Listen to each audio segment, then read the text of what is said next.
सेवण का ख़बर शामिल कयूं पिया। महमद सफ़र सेवानी जे रिपोर्ट मुताबिक़ सेवण भरिसां ॻोठ बाग यूसुफ जे गर्ल प्राइमरी स्कूल जी चौदीवारीअ जो हिकु हिसो गुज़िरियल साल 2022 जी ॿोॾि में रही वियो। पर अफ़सोस जो चवणो थो पवे त गुज़िरियल 6 महीननि खां गर्ल्स प्राइमरी स्कूल जूं नियाणियूं ऐं स्कूल जूं उस्तादियाणियूं उन खुलियल स्कूल में नियाणियुनि खे तालीम ॾेई रहियूं आहिनि। पर सिंध गवर्नमेंट ऐं तालीम खाते ज़िला जामशोरो ऐं तालीम खाते सेवण जे अमलदारनि को बि उन चौदीवारीअ खे ठहिराइण लाइ उपा नाहे वरितो। जॾहिं त गर्ल्स प्राइमरी स्कूल जेको आयल ॿोॾि में मुकमल ॿुॾल हुयो, उन स्कूल खे ज़िला तालीम खाते इंतिज़ामिया जामशोरो एतिरो वक़्तु नज़रअंदाज़ छो कयो आहे?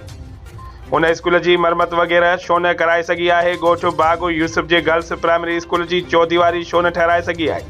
ॻोठ बाग यूसुफ जे अवाम वॾे वज़ीर सैयद मुराद अली शाह तालीम खाते जे सेक्रेटरी सिंध खां घुर कई त साईं ॻोठ बाग यूसुफ जे गर्ल्स प्राइमरी स्कूल जी किरल चौदीवारी जे हिसे खे जल्द खां जल्द तामीर कराए ॾिनो वञे त जीअं ॻोठ बाग यूसुफ जूं नियाणियूं तालीम सही पढ़ाए सघनि ऐं स्कूल जूं उस्तादियाणियूं सही नमूने ॻोठ बाग यूसुफ जे गर्ल्स प्राइमरी स्कूल जे नियाणियुनि खे तालीम ॾेई सघनि।